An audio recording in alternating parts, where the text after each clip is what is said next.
there. Today I'm reading from A Game of Thrones, and this is chapter 33.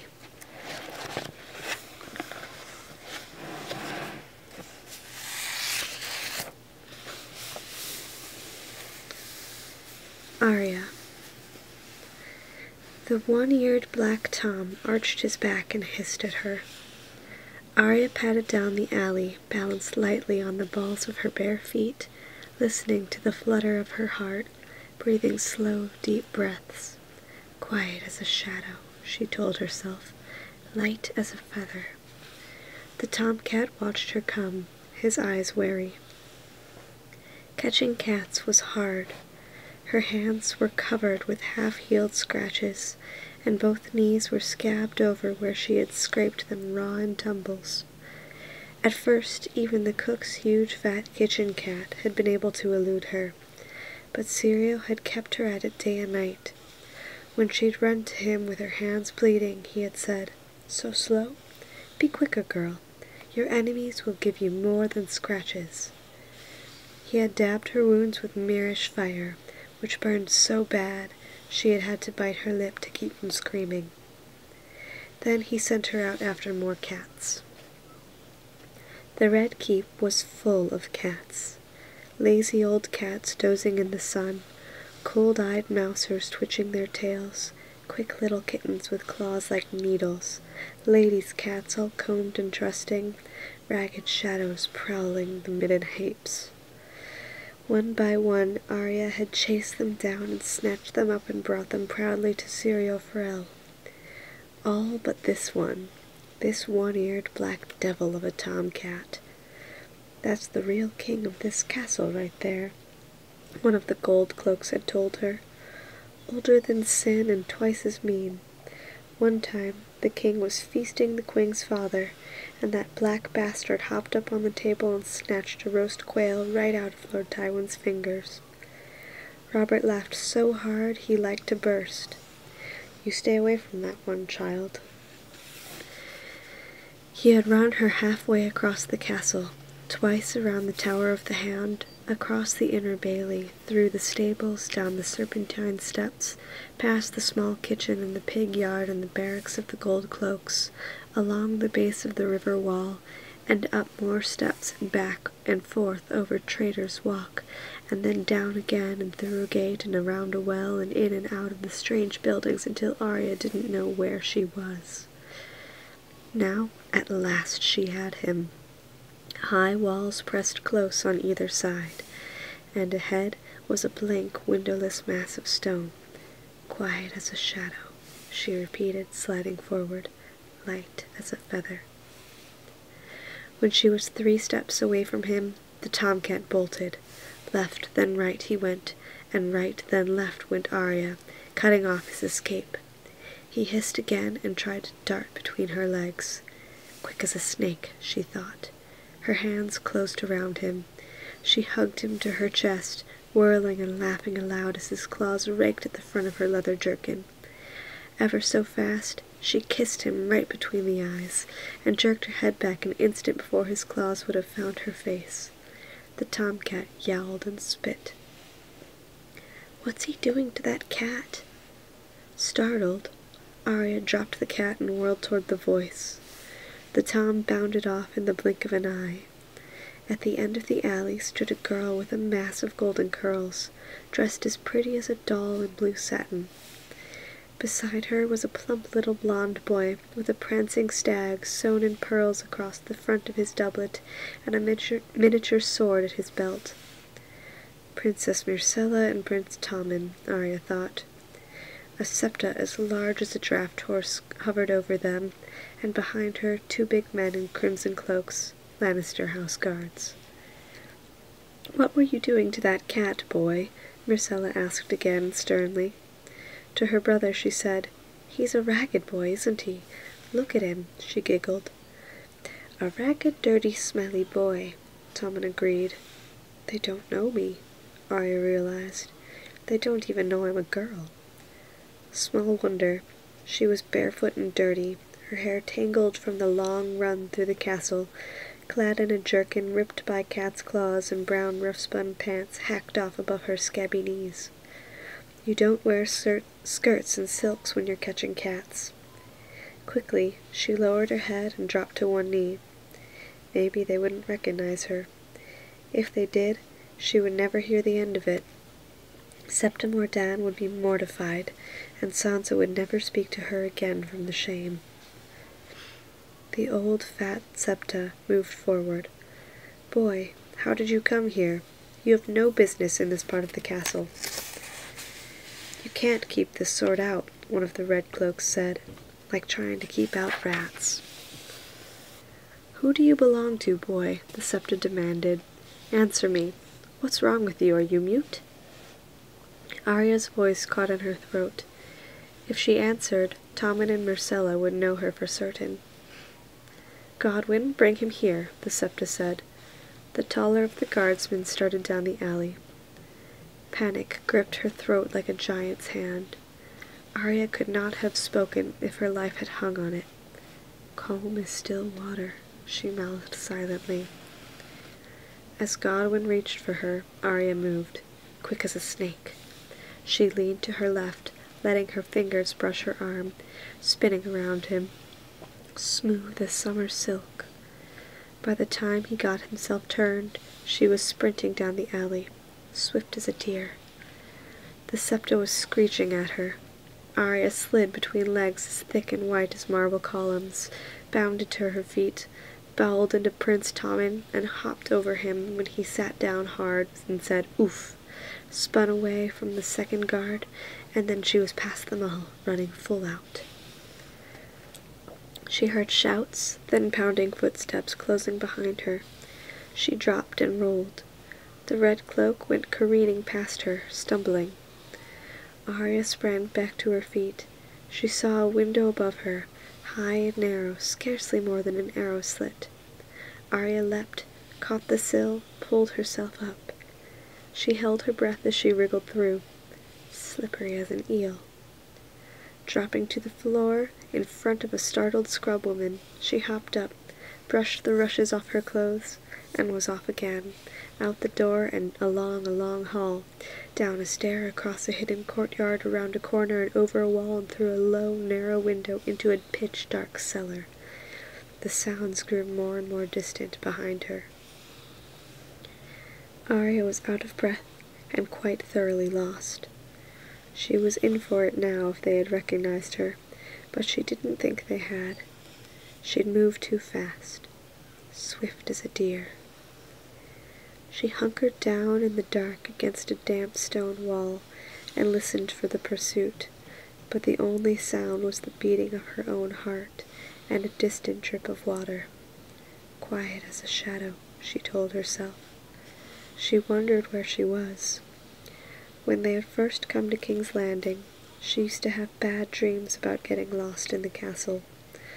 Father said the Red Keep was smaller than Winterfell, but in her dreams it had been immense, an endless stone maze with walls that seemed to shift and change behind her. She would find herself wandering down gloomy halls, past faded tapestries, descending endless circular stairs, darting through courtyards or over bridges, her shouts echoing unanswered. In some of the rooms, the red stone walls would seem to drip blood, and nowhere could she find a window. Sometimes she would hear her father's voice, but always from a long way off, and no matter how hard she ran after it, it would grow fainter and fainter until it faded to nothing and Arya was alone in the dark. It was very dark now, she realized. She hugged her bare knees tight against her chest and shivered. She would wait quietly and count to 10,000. By then, it would be safe for her to come creeping back out and find her way home. By the time she had reached 87, the room had begun to lighten as her eyes adjusted to the blackness. Slowly, the shapes around her took on form. Huge, empty eyes stared at her hungrily through the gloom, and dimly she saw the jagged shadows of long teeth. She had lost the count. She closed her eyes and bit her lip and sent the fear away. When she looked again, the monsters would be gone, would never have been. She pretended that Syria was beside her in the dark, whispering in her ear. Calm as still water, she told herself, strong as a bear, fierce as a wolverine. She opened her eyes again. The monsters were still there, but the fear was gone. Arya got to her feet, moving warily. The heads were all around her. She touched one, curious, wondering if it was real. Her fingertips brushed a massive jaw. It felt real enough. The bone was smooth beneath her hand, cold and hard to the touch. She ran her fingers down a tooth, black and sharp, a dagger made of darkness. It made her shiver. "It's dead," she said aloud. "It's just a skull. It can't hurt me." Yet somehow the monster seemed to know she was there. She could feel its empty eyes watching her through the gloom, and there was something in that dim, cavernous room that did not love her. She edged away from the skull and backed into a second, larger than the first. For an instant she could feel its teeth digging into her shoulder, and as if it wanted a bite of her flesh. Arya whirled, felt leather catch and tear as a huge fang nipped at her jerkin, and then she was running. Another skull loomed ahead, the biggest monster of all, but Arya did not even slow. She leapt over a ridge of black teeth as tall as swords, dashed through hungry jaws, and threw herself against the door. Her hands found a heavy iron ring set in the wood, and she yanked at it. The door resisted a moment before it slowly began to swing inward, with a creak so loud Arya was certain it could be heard all through the city. She opened the door just far enough to slip through, into the hallway beyond. If the room with the monsters had been dark, the hall was the blackest pit in the 7 hells. Calm as still water, Arya told herself. But even when she gave her eyes a moment to adjust, there was nothing to see but the vague gray outline of the door she had come through.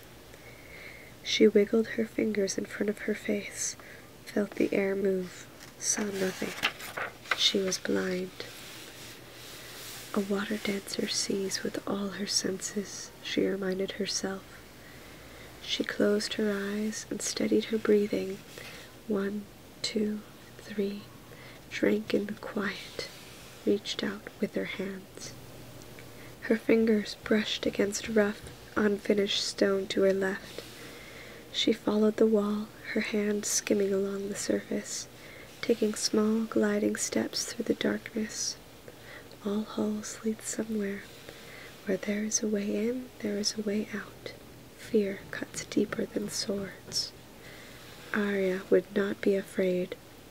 It seemed as if she had been walking a long ways, when the wall ended abruptly and a draught of cold air blew past her cheek. Loose hairs stirred faintly against her skin. From somewhere far below her she heard noises. The scrape of boots, the distant sound of voices.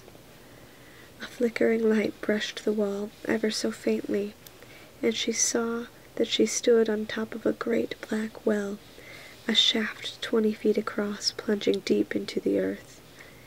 Huge stones had been set into the curving walls as steps, circling down and down, dark as the steps to hell that old Nan used to tell them of. And something was coming up out of the darkness, out of the bowels of the earth. Arya peered over the edge and felt the cold black breath on her face. Far below, she saw the light of a single torch, small as the flame of a candle. 2 men she made out. Their shadows writhed against the sides of the well, tall as giants. She could hear their voices echoing up the shaft. "Found one bastard," one said. "The rest will come soon. A day, 2 days, a fortnight. And when he learns the truth, what will he do? A second voice asked in the liquid accents of the free cities. The gods alone know, the voice said. Arya could see a wisp of gray smoke drifting up off the torch, writhing like a snake as it rose. The fools tried to kill his son, and what's worse, they made a mummer's farce of it. He's not a man to put that aside, I warn you. The wolf and lion will soon be at each other's throats, whether we will it or no. Too soon, the voice with the accent complained. What good is war now? We are not ready. Delay. As well bid me to stop time. Do you take me for a wizard? The other chuckled. No less. Flames licked at the cold air. The tall shadows were almost on top of her. An instant later, the man holding the torch climbed into her sight, his companion behind him. Arya crept back away from the well, dropped to her stomach, and flattened herself against the wall. She held her breath as the man reached the top of the steps. "What would you have me do?"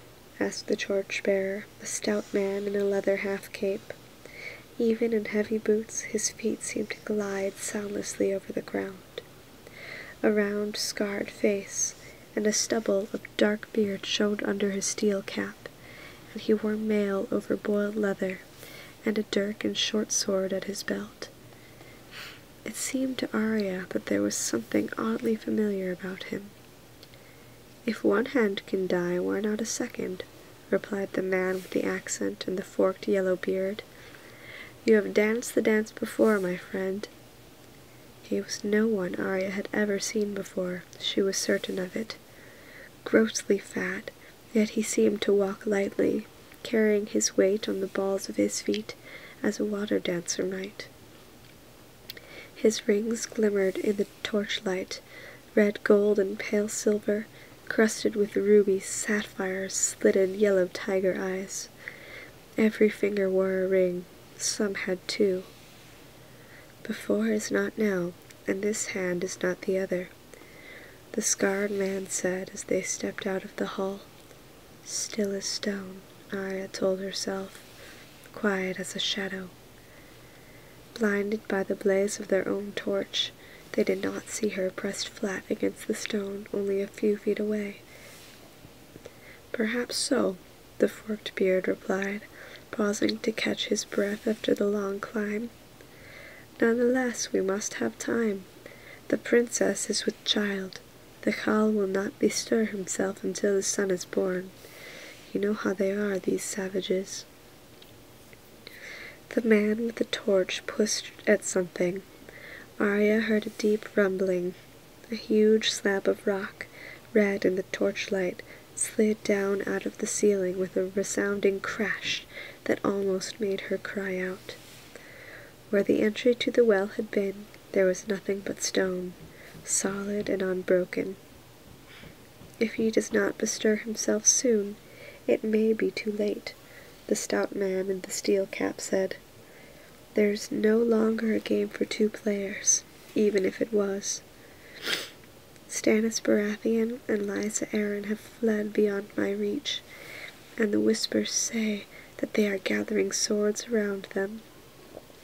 The Knight of the Flowers writes Highgarden, urging his lord father to send his sister to court.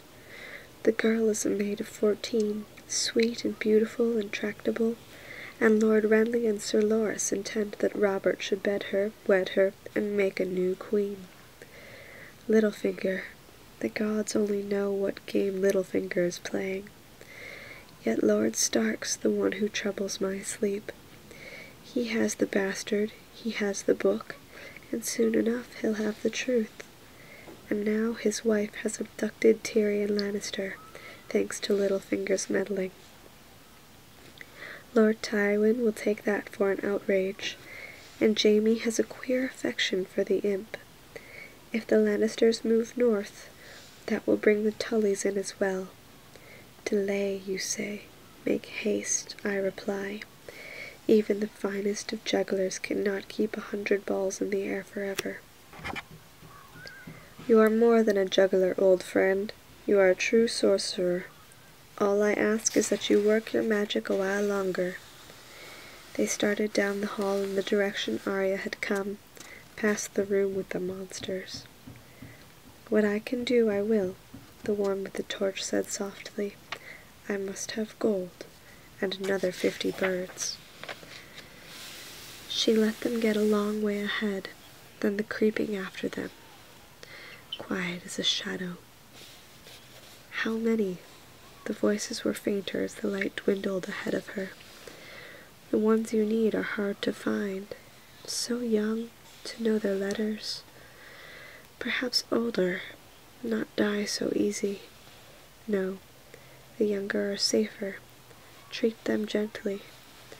If they kept their tongues, the risk." Long after their voices had faded away, Arya could still see the light of the torch, a smoking star that bid her follow. Twice it seemed to disappear, but she kept on straight, and both times she found herself at the top of a steep, narrow stairs, the torch glimmering far below her. She hurried after it, down and down. Once she stumbled over a rock and fell against the wall, and her hand found raw earth supported by timbers, whereas before the tunnel had been dressed stone. She must have crept after them for miles. Finally they were gone, but there was no place to go but forward. She found the wall again and followed, blind and lost, pretending that Nymeria was padding alongside beside her in the darkness. At the end she was knee-deep in foul-smelling water, wishing she could dance upon it as Syria might have, and wondering if she'd ever see light again. It was full dark when finally Arya emerged into the night air. She found herself standing at the mouth of a sewer where it emptied into the river. She stank so badly that she stripped right there, dropping her soiled clothing on the river bank as she dove into the deep black waters. She swam until she felt clean, and crawled out shivering. Some riders went past along the river road as Arya was washing her clothes, but if they saw the scrawny naked girl scrubbing her rags in the moonlight, they took no notice. She was miles from the castle, but from anywhere in King's Landing you needed only to look up to see the Red Keep high on Aegon's hill, so there was no danger of losing her way. Her clothes were almost dry by the time she reached the gatehouse. The portcullis was down and the gates barred, so she turned aside to a postern door. The gold cloaks who had the watch sneered when she told them to let her in. "Off with you," one said. "The kitchen scraps are gone, and we'll have no begging after dark." "I'm not a beggar," she said. "I live here." "I said off with you. Do you need a clout on the ear to help your hearing?" "I want to see my father." The guards exchanged a glance. "I want to fuck the queen myself for all the good it does me," the younger one said. The older scowled. "Who's this father of yours, boy? The city rat catcher?" "The hand of the king," Arya told him. Both men laughed, but then the older one swung his fist at her, casually, as a man would swat a dog. Arya saw the blow coming ever before it began. She danced back out of the way, untouched. "I'm not a boy," she spat at them. "I'm Arya Stark of Winterfell, and if you lay a hand on me, my lord father will have both your heads on spikes. If you don't believe me, fetch Jory Castle or Veon Pool from the Tower of the Hand." She put her hands on her hips. "Now are you going to open the gate, or do you need a clout on the ear to help your hearing?" Her father was alone in the solar when Harwin and Fat Tom marched her in, an oil lamp glowing softly at his elbow. He was bent over the biggest book Arya had ever seen, a great thick tome with cracked yellow pages of crabbed script, bound between faded leather covers, but closed it to listen to Harwin's report. His face was stern as he sent the men away with thanks. "You realize I had half my guard out searching for you," Eddard Stark said when they were alone. Septa Mordan is beside herself with fear. She's in the sept praying for your safe return. Arya, you know you are never to go beyond the castle gates without my leave." "I didn't go out the gates," she blurted. "Well, I didn't mean to. I was down in the dungeons, only they turned into this tunnel. It was all dark, and I didn't have a torch or a candle to see by, so I had to follow. I couldn't go back the way I came on account of the monsters. Father, they were talking about killing you. Not the monsters, the 2 men. They didn't see me. I was being still as a stone and quiet as a shadow. But I heard them. They said you had a book and a bastard, and if one hand could die, why not a second? Is that the book? John's the bastard, I bet." "John? Arya, what are you talking about? Who said this?" "They did," she told him. "There was a fat one with rings and a forked yellow beard, and another in mail and a steel cap, and the fat one said they had to delay, but the other one told him he couldn't keep juggling, and the wolf and the lion were going to eat each other, and it was a mummer's farce." She tried to remember the rest. She hadn't quite understood everything she'd heard, and now it was all mixed up in her head. "The fat one said the princess was with child, the one in steel cap. He had the torch. He said they had to hurry. I think he was a wizard." "A wizard," said Ned, unsmiling. "Did he have a long white beard and a tall pointed hat speckled with stars?"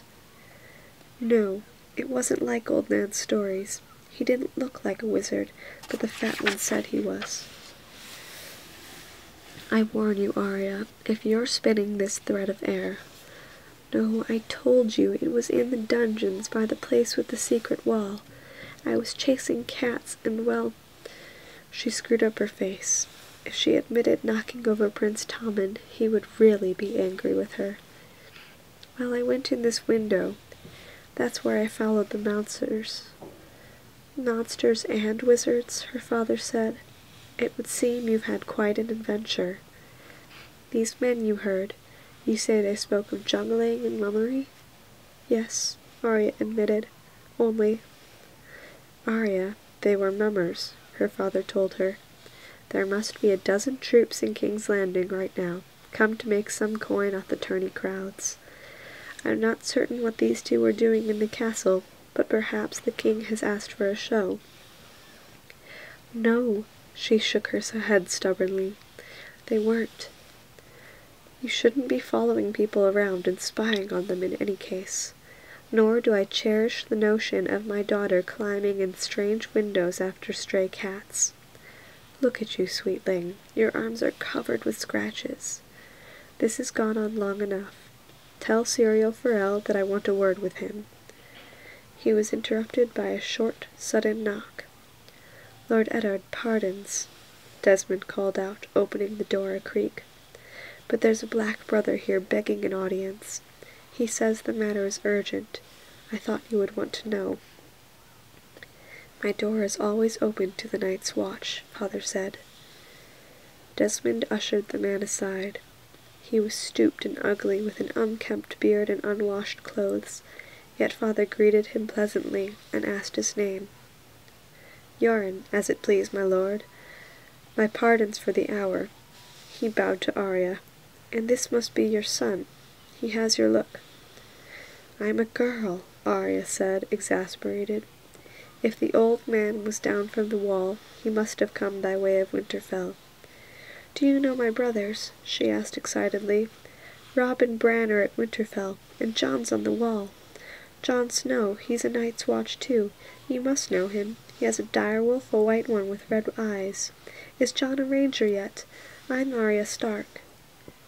The old man in his smelly black clothes was looking at her oddly, but Arya could not seem to stop talking. "When you ride back to the wall, would you bring Jon a letter if I wrote one?" She wished Jon were here right now. He'd believe her about the dungeons and the fat man with the forked beard and the wizards in the steel cap. My daughter often forgets her courtesies, Eddard Stark said with a faint smile that softened his words. I beg your forgiveness, Yoren. Did my brother Benjen send you? No one sent me, my lord, saving old Mormont. I'm here to find men for the wall, and when Robert next holds court, I'll bend the knee and cry our need, and if the king and his hand have some scum in the dungeons they'd well be rid of. You might say as Benjen Stark is worth talking, though. His blood ran black. Made him my brother as much as yours. It's for his sake I'm come. Rode hard I did, near killed my horse the way I drove her, but I left the others well behind. The others? Yoren spat. Sellswords and free-riders and like trash. That inn was full of them, and I saw them take the scent. The scent of blood or the scent of gold, they smell the same in the end. Not all of them make for King's Landing either. Some of them went galloping for Casterly Rock, and the rock lies closer. Lord Tywin will have gotten the word by now. You can count on it. Father frowned. What word is this? Yoren eyed Arya. One best spoken in private, my lord, begging your pardons. As you say. Desmond, see my daughter to her chambers. He kissed her on the brow. We'll finish our talk on the morrow. Arya stood rooted to the spot. Nothing bad's happened to John, has it? She asked Yoren. Or Uncle Benjen? Well, as to Stark I can't say. The snow boy was well enough when I left the wall. It's not them as concerns me. Desmond took her hand. Come along, my lady. You've heard your lord father. Arya had no choice but to go with him, wishing it had been Fat Tom. With Tom she might have been able to linger at the door on some excuse, and hear what Yoren was saying, but Desmond was too single-minded to trick. How many guards does my father have? She asked him, as they descended to the bedchamber. Here at King's Landing? 50. You wouldn't let anyone kill him, would you? She asked. Desmond laughed. No fear on that count, little lady. Lord Eddard's guarded night and day. He'll come to no harm. The Lannisters have more than 50 men, Arya pointed out. So they do, but every northerner is worth 10 of those southern swords, so you can sleep easy. What if a wizard was sent to kill him?